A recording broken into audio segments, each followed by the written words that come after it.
Baik, eh, Assalamualaikum warahmatullahi wabarakatuh.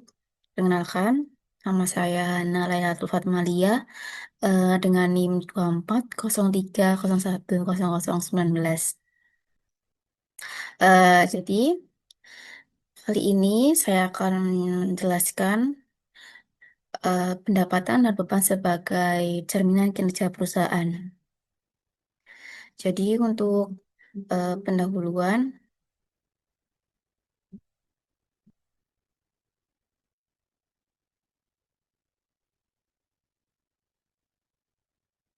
tujuan utama perusahaan adalah memperoleh laba dan menjaga keberlanjutan usaha.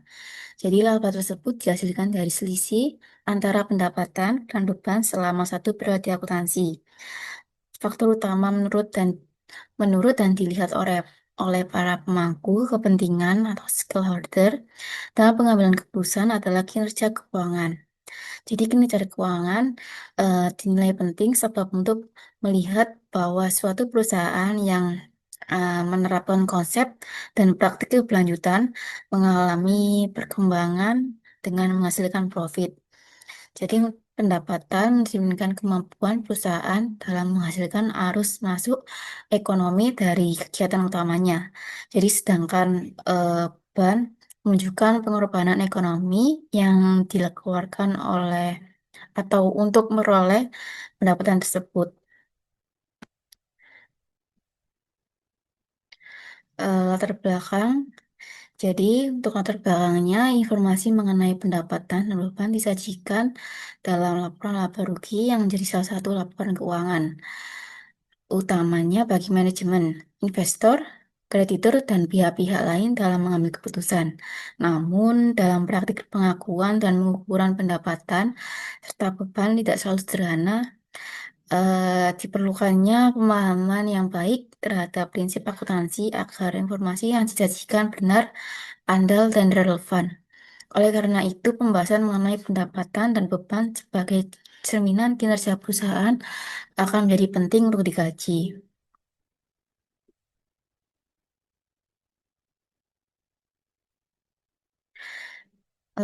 Dari pendahuluan dan latar belakang tersebut akanlah menjadi rumusan masalah. Yang pertama, apa yang dimaksud dengan pendapatan dan beban dalam akuntansi? Yang kedua, bagaimana prinsip pengakuan dan pengukuran pendapatan dan beban dalam laporan keuangan? Dan yang ketiga, mengapa pengelolaan pendapatan dan pengendalian beban menjadi penting bagi keberlangsungan perusahaan? Jadi untuk slide ini akan dijelaskan untuk pendapatan dan beban. Jadi pendapatan menunjukkan kemampuan perusahaan dalam menjalankan kegiatan operasionalnya secara efektif. Jadi semakin besar pendapatan yang dihasilkan, semakin besar pula potensi perusahaan untuk meroleh laba dengan catatan beban dapat dikendalikan secara efisien. Untuk beban juga merupakan faktor untuk mempengaruhi kewajaran laporan keuangan, yang mana beban diakui dalam laporan laba rugi yang berkaitan dengan manfaat ekonomi, dengan penurunan aset, atau kenaikan kewajiban telah terjadi dan dapat diukur dengan handal. Beban dalam akuntansi bukan sekedar pengeluaran kas, melainkan seluruh pengorbanan manfaat ekonomi yang terjadi dalam rangka memperoleh pendapatan. Jadi selanjutnya untuk pengakuan dan pengukuran pendapatan beban. Jadi berkaitan dengan kapan suatu pendapatan itu diakui dan dicatat besarnya.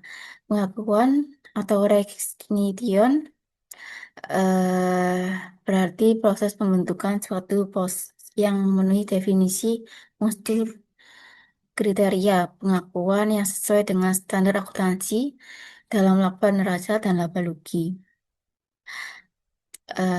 Di sini ada dua metode pengakuan pendapatan dalam periode akuntansi.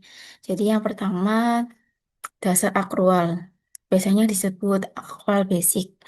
Pada dasarnya, akrual ini pengakuan pendapatannya dapat diindikasikan bahwa pendapatan sebaiknya dilaporkan selama produksi Dan pada akhirnya produksi dan saat penjualan produk atau atau pada saat penagihan penjualan, pendapatan diakui pada periode terjadinya transaksi pendapatan. Dan yang kedua, dasar kejadian penting atau cash basis. Jadi pengakuan ini dipicu oleh kejadian penting dalam siklus operasi. Cash basis atau dasar tunai adalah pendapatan dan beban yang hanya diperhitungkan berdasarkan penerimaan dan pengeluaran kas.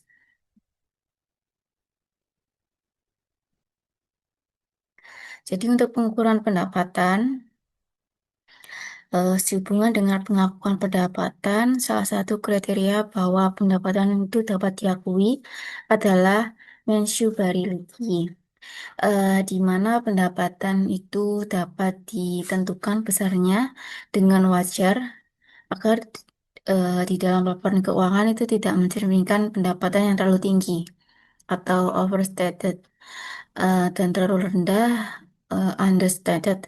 Dan ada 5 dasar pengukuran pendapatan menurut Statement of Financial Accounting Concept. Jadi yang pertama cost history, yang mana harga tunai ekuivalen yang dipertukarkan untuk barang atau jasa pada tanggal peroleh atau akuisisi. Jadi yang kedua, cost pergantian terkini atau current replacement cost, merupakan harga tunai yang akan dibayarkan secara sekarang untuk membeli atau mengganti jenis barang atau jasa yang sama. Jadi yang tidak diskontokan yang mungkin akan diperlukan untuk menyelesaikan kewajiban. Jadi yang ketiga, nilai pasar terkini atau current market value, yang mana harga tunai ekuivalen yang dapat diperoleh dengan menjual suatu aktiva dan likuidasi yang dilaksanakan secara terarah. Jadi yang keempat, nilai bersih yang dapat direalisasikan, yang mana jumlah kas diharapkan akan diterima atau dibayarkan dari hasil pertukaran aktiva atau kewajiban dalam kegiatan normal perusahaan. Yang kelima, nilai sekarang yang diskontokan atau current discount value, yang merupakan aktiva yang dinyatakan besar arus kas masuk bersih di masa depan yang diskontokan ke nilai dari pos yang diharapkan, serta dapat memberikan eh, nilai hasil dalam pelaksanaan usaha.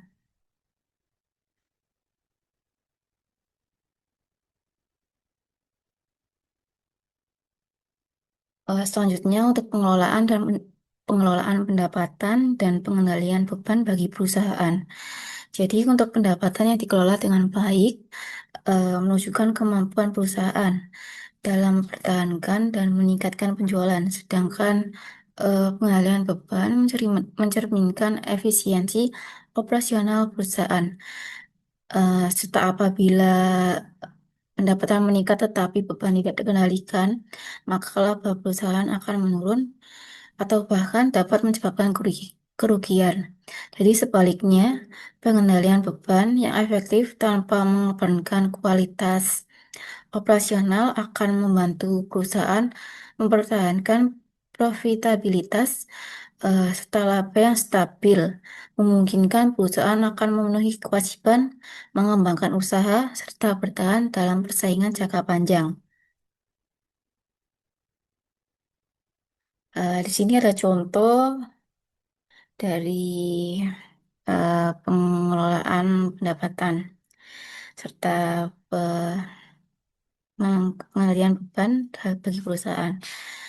Jadi di sini ada PT Sejahtera Abadi, merupakan perusahaan jasa yang bergerak di bidang layanan kebersihan gedung. Di tahun 2024, perusahaan memperoleh pendapatan sebesar 300 juta.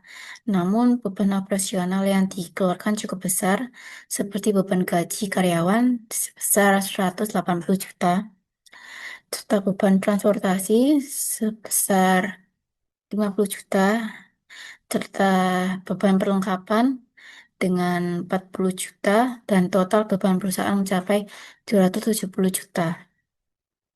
Jadi sehingga laba yang diperoleh hanya 30 juta rupiah. Jadi melihat kondisi tersebut, manajemen melakukan pengelolaan pendapatan dengan menambah jumlah pelanggan dan menyesuaikan harga jasa secara wajar. Setelah selain itu, perusahaan juga melakukan pengendalian beban dengan mengurangi biaya transportasi yang tidak efisien. Jadi, eh, mengatur penggunaan perlengkapan secara lebih hemat. Jadi pada tahun berikutnya pendapatan meningkat menjadi 380 juta, sementara total beban dapat ditekan menjadi 250 juta. Dengan demikian laba perusahaan meningkat menjadi 130 juta. Dan hal ini menunjukkan bahwa pengelolaan pendapatan dan pengendalian beban yang baik sangat berperan dalam menjaga keberlangsungan dan kinerja perusahaan. Di sini ada contoh laporan pendapatan dan beban PT Sejahtera Abadi di tahun 2024. Jadi, untuk pendapatan jasanya 300 juta rupiah, serta beban-beban lainnya seperti beban gaji karya dan beban gaji karyawan sebesar 180 juta, beban transportasi sebesar 50 juta, serta beban perlengkapan 40 juta rupiah. Jadi total bebannya 270 juta rupiah. Jadi untuk laba bersihnya cuma hanya 30 juta rupiah. Jadi pada tahun 2024, perusahaan memperoleh laba yang relatif kecil karena tingginya beban operasional dibandingkan pendapatan. Jadi untuk laporan pendapatan dan beban PT Sejahtera Abadi di tahun 2025, ini setelah pengelolaan dan pengendalian. Jadi di bagian ini menyajikan hasil akhir dari kinerja keuangan PT Sejahtera Abadi selama tahun 2025. Yang mana dari pendapatan jasa sebesar 380 juta adalah total pemasukan kotor perusahaan dari layanan yang diberikan. Jadi untuk total beban operasional perusahaan juga mengeluarkan 250 juta rupiah yang terdiri dari beban gaji, gaji karyawan, beban transportasi, serta beban perlengkapan. Setelah itu pendapatan dikurangi dengan seluruh total beban. Jadi untuk PT Sejahtera Abadi menghasilkan dan membukukan laba sebesar 130 juta rupiah.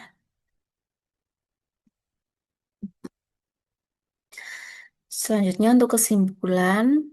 Jadi untuk kesimpulan, pendapatan dan beban merupakan unsur utama dalam laporan laba rugi yang sangat berperan dan dalam menilai kinerja keuangan perusahaan. Pendapatan mencerminkan kemampuan perusahaan dalam menghasilkan manfaat ekonomi dari kegiatan operasional, sedangkan beban menunjukkan pengorbanan ekonomi yang dikeluarkan untuk memperoleh pendapatan tersebut. Untuk pengakuan dan pengukuran pendapatan serta beban juga harus dilakukan secara sesuai dengan prinsip dan standar akuntansi yang berlaku agar laporan keuangan dapat menyajikan informasi yang relevan, andal, dan dapat dibandingkan. Jadi hubungan antara pendapatan dan beban akan menghasilkan laba atau rugi yang menjadikan indikator utama keberhasilan atau kegagalan kinerja perusahaan dalam suatu periode. Selain itu, pengelolaan pendapatan yang efektif dan pengendalian beban yang efisien sangat terbukti penting bagi keberlangsungan perusahaan. Yang mana perusahaan mampu meningkatkan pendapatan sekaligus mengendalikan beban secara optimal akan memiliki laba yang stabil, kondisi keuangan sehat, serta kemampuan untuk bertahan dan berkembang dalam persaingan bisnis.